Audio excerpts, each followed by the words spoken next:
Merci d'être au rendez-vous d'Économie Le Max sur i24 News. Au sommaire aujourd'hui, les leaders du G20 au chevet de l'économie mondiale. Le monde s'est-il vraiment remis de la crise financière de 2008 ? 20 pays qui pèsent 85% du PIB de la planète. Réunis à Istanbul cette semaine, ils espèrent faire redécoller la croissance.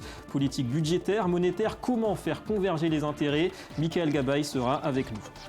Et puis c'est la destination tendance du moment. Le Japon a battu l'an dernier son record en termes de nombre de touristes étrangers. 13 millions au total, plus 30%. Alors les raisons de cet emballement pour le soleil levant, elles sont multiples. Et parmi elles, on l'aura compris, la chute du yen. Détails et explications tout à l'heure. Voilà pour les titres. Soyez les bienvenus. L'essentiel d'abord de l'actu économique internationale. Et on se penche une fois de plus sur le dossier de la dette grecque. Le nouveau gouvernement à Athènes finalise ce mardi son programme de réforme alternatif au plan d'aide international en vigueur depuis 2010. Le but est d'en finir avec l'austérité. Le défi, le faire accepter par Bruxelles. À Vienne, hier, vous le voyez, Alexis Tsipras, le Premier ministre, s'est dit optimiste quant aux chances de compromis.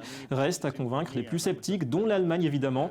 En déplacement à Washington, la chancelière Angela Merkel dit attendre une proposition crédible d'Athènes pour payer sa dette avant toute discussion.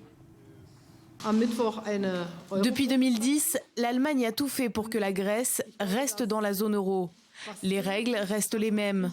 Vous faites des efforts et de l'autre côté, vous bénéficiez de la solidarité. Les programmes de la Troïka sont la base de toute discussion. J'attends que la Grèce vienne avec une proposition durable, puis nous pourrons en parler.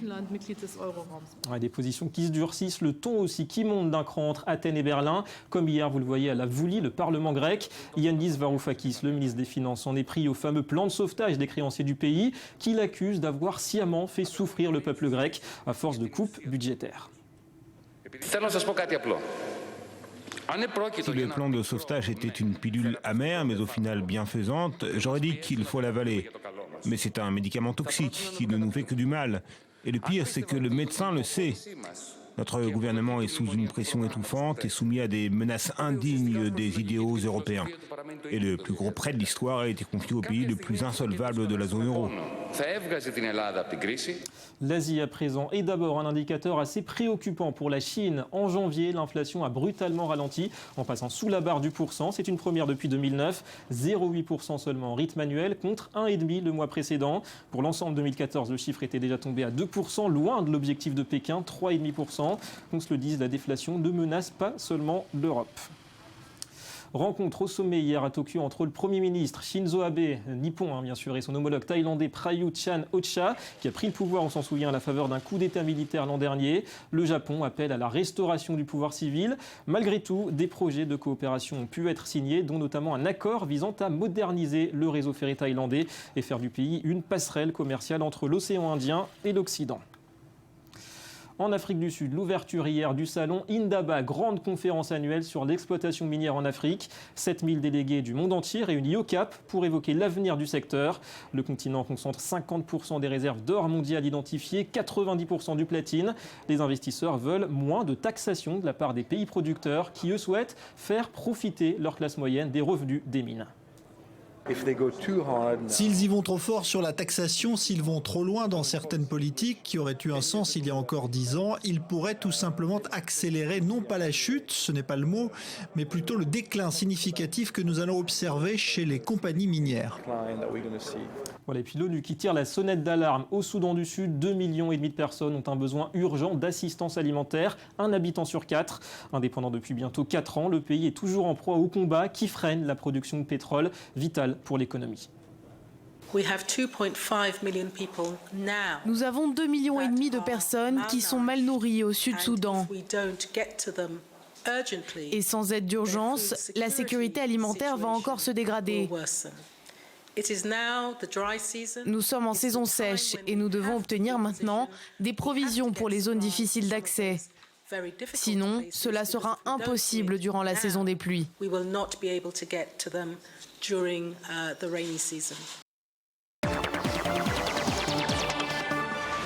Allez, direction Istanbul, ministres des Finances et gouverneurs de banque centrale du G20 y sont réunis depuis hier. Une chose est sûre, tous sont d'accord pour relancer la croissance mondiale. Comment ? Eh bien, c'est une toute autre question, car s'affrontent au sein du groupe des intérêts parfois opposés, ceux des États-Unis, de la Chine, ceux des Européens, des Russes ou des Saoudiens. Alors, quelles seront les grandes orientations budgétaires et monétaires ? Élément de réponse avec Johanna Citruc. 2 jours de discussion pour relancer la croissance mondiale.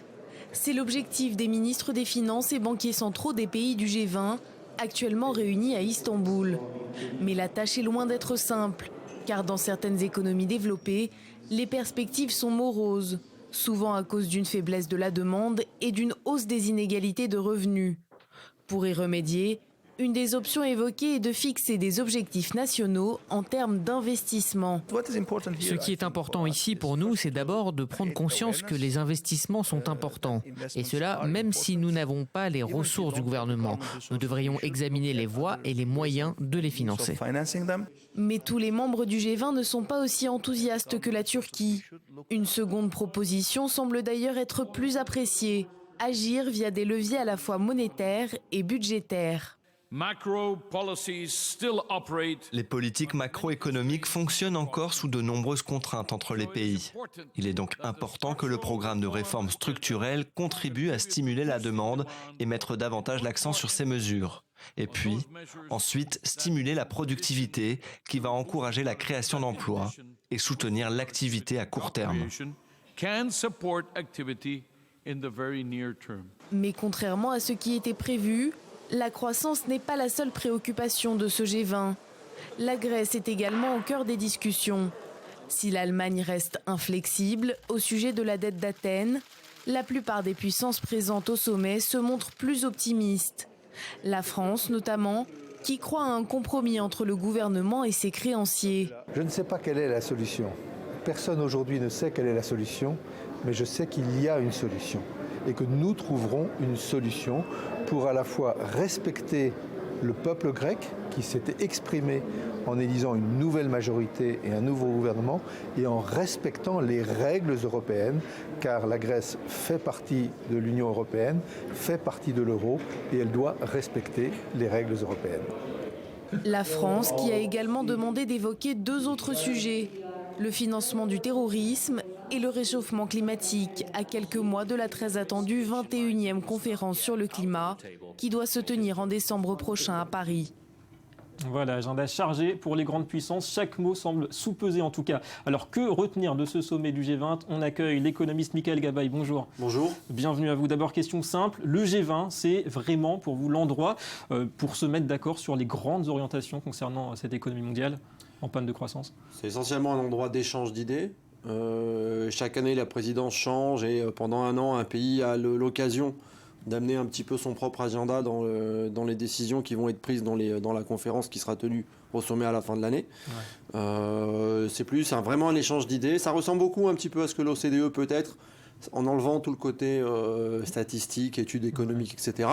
Les grandes décisions se prennent en général vers la fin de l'année, ouais. Mais c'est essentiellement plutôt essayer d'influencer légèrement les grandes lignes de la D'ailleurs, ce sera ça un petit peu synthétisé, ce qui avait été conclu à Brisbane en novembre dernier, 2200 milliards de dollars pour relancer sur 4 ans l'économie mondiale. Alors, les premières annonces de la Turquie aujourd'hui veulent revenir un petit peu à la raison. Ça veut dire que Brisbane avait tiré un petit peu dans tous les sens avec la grande artillerie. Il y avait des dizaines et des dizaines d'idées qui avaient été mises en place, qui avaient été évoquées, ratifiées, signées, etc. Confus, ouais. Un petit peu confus et puis surtout très difficilement réalisables. Les Turcs veulent revenir vers une vision un peu plus pragmatique des réformes à faire et que chaque pays se limite à 5-6 grandes décisions, mais qui, mises conjointement ensemble, peuvent avoir plus d'importance. Alors justement, est-ce qu'on peut distinguer à Istanbul une sorte de consensus ? L'austérité n'a pas permis la relance, tout le monde est d'accord à peu près, le FMI, Washington, une partie des Européens, mais l'Allemagne toujours pas. Alors, les notions d'austérité sont compliquées à prendre. C'est-à-dire qu'il y a plusieurs notions. Soit l'austérité, c'est est-ce que rembourser ses dettes et répondre à un contrat qu'on a fait, c'est d'appel de l'austérité, ou il y a d'autres problèmes. Les Américains, Obama est mal placé pour le dire aujourd'hui, parce que ça fait des années qu'ils ont essayé de serrer leur budget. Maintenant, il a eu la chance d'avoir d'une part, un gouverneur, Bernanke et Yellen, qui ont fait des plans qui sont remplacés un petit peu ce que le gouvernement américain ne pouvait pas faire et qui ont injecté énormément d'économies, plus un marché du travail, plus une économie extrêmement puissante, extrêmement dynamique. Voilà, il y a beaucoup de facteurs qui ont fait que ça a pu marcher aux États-Unis. Mais peut-être que le G20, et si on parle des États-Unis aujourd'hui, va mettre le point sur un des principaux problèmes, c'est justement le manque d'uniformité au niveau des politiques économiques et financières et monétaires. Et donc d'un côté, on a les États-Unis qui sont en phase de rehausser leur taux d'intérêt, de réduire, enfin ils ont arrêté les plans d'élargissement monétaire, alors que l'Europe vient à peine ça a marché aussi, quelque part. Oui, ça a marché. C'était bien la preuve que ça pouvait marcher. Et justement, c'est un modèle que vous pensez qui peut être appliqué à l'Europe. On voit que la BCE essaye de faire la même chose maintenant. Ça peut être appliqué à l'Europe, la BCE peut le faire, mais ça ne marchera qu'en Europe que si on se rappelle que ce n'est pas la seule chose qui a fait que les États-Unis ont marché. Accompagné d'une politique économique. D'une politique économique. À mon avis, au niveau de l'Europe, un des principaux points qu'ils doivent travailler, et c'est aussi un des dossiers, c'est peut-être une uniformisation au niveau de la fiscalité européenne. Les pays ne peuvent pas se faire la guerre entre eux, d'avoir des parties communes, des parties qui ne sont pas communes. C'est pas possible que des pays comme... on peut passer à l'Irlande à une époque, fasse du dumping fiscal en attirant des sociétés. Donc c'est là-dessus que ça se joue pour vous. Voilà, ça, et peut-être aussi un dossier important aussi, c'est le dossier au niveau des inégalités qui est évoqué. Je voudrais reprendre la phrase de Warren Buffett, tout ce que je veux dans la vie, c'est payer autant d'impôts que ma secrétaire. Sympathique. Merci beaucoup, Michael Gabaye, pour toutes ces explications. Allez, gros plan maintenant sur l'un des pays membres justement du G20. Malgré 2 décennies éprouvantes, le Japon reste la 3e puissance économique mondiale. Déflation tenace, faible croissance et puis la catastrophe de 2011, tsunami et accident nucléaire. Il fallait une bonne dose d'optimisme aux autorités pour croire encore à l'attractivité du pays. Et la meilleure des réponses est venue du secteur du tourisme, plus 30% l'an dernier grâce à un yen volontairement déprécié. Léa Volbert. 20 millions de touristes en 2020 au Japon pour les Jeux Olympiques de Tokyo. Un objectif ambitieux qui paraissait illusoire il y a encore quelques années. Dès 2008, le Japon est frappé de plein fouet par la crise économique mondiale. Le 11 mars 2011, une triple catastrophe s'abat sur le pays. Séisme, tsunami et l'explosion de la centrale nucléaire Fukushima.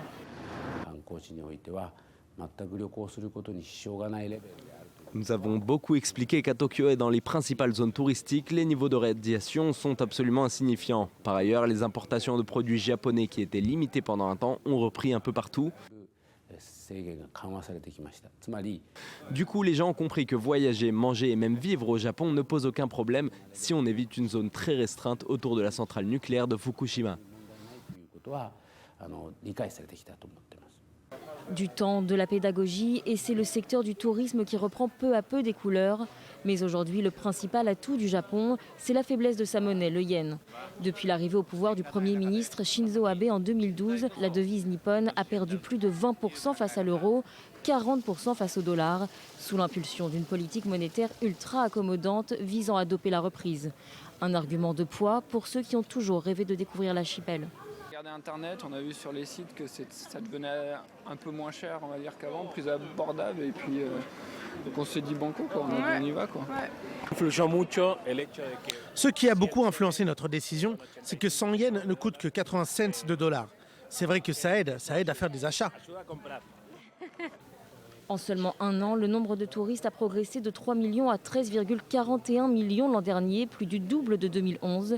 Un chiffre inédit qui implique des adaptations, renforcement des infrastructures, accueil en langues étrangères. L'Organisation nationale du tourisme au Japon évoque la construction de 10 000 chambres supplémentaires uniquement à Tokyo d'ici les JO. Objectif à plus long terme, maintenir la bonne santé d'un secteur qui pèse 1,8% du PIB nippon et rattraper le Royaume-Uni et la Turquie qui affichent près de 30 millions de visiteurs par an. Voilà, pas de limite aux ambitions. C'est l'heure du Media Watch. On revient dans cette revue de presse sur cette affaire d'évasion fiscale organisée par la filiale suisse du groupe HSBC. Bonjour Johanna Citruc. Bonjour David. Vous avez des chiffres et des chiffres qui parlent. Oui, une fraude fiscale donc estimée à plus de 180 milliards d'euros. Et sur ces 180 milliards d'euros, eh bien 5,7 milliards représentent le montant des avoirs des clients français. Et pour se rendre compte de l'importance de cette somme, le site internet Slate s'est amusé à faire quelques comparaisons. Premièrement, 5,7 milliards d'euros, ça représente 325 900 années de travail payées au SMIC français. C'est aussi 1,55e de la dette grecque qui est estimée à 315 milliards d'euros. C'est également le PIB, le produit intérieur brut du Kosovo, qui est de 5,72 milliards d'euros. Ensuite, on va passer à d'autres comparaisons un petit peu plus amusantes, un petit peu plus insolites, puisque 5,7 milliards d'euros, c'est plus d'1/5 de ce que détient Bernard Arnault. Arnault, donc la première fortune de France. Je vous rappelle que c'est le propriétaire notamment du groupe de luxe LVMH. Et puis le meilleur pour la fin, 5,7 milliards d'euros. C'est 12 666 fois la publicité pour la banque LCL, la fameuse publicité avec Gad Elmaleh, exactement, qui avait beaucoup fait parler d'elle, puisque pour cette prestation, l'humoriste avait reçu la somme de 450 000 euros. Donc si Slate a choisi de faire ce dernier rapprochement, c'est justement parce que Gad Elmaleh fait partie des personnalités concernées par ce scandale, tout comme le roi du Maroc Mohamed VI, l'acteur américain John Malkovich ou encore l'entrepreneur français Jacques Desange. Ouais, une affaire qui fait décidément du bruit. Merci Johanna et à demain. À demain. Et c'est tout pour cette édition. Merci à vous de nous avoir suivis. Économie Le Mag revient demain sur i24 News. Reportage notamment sur la bourse du diamant à Tel Aviv. Restez avec nous, l'information continue.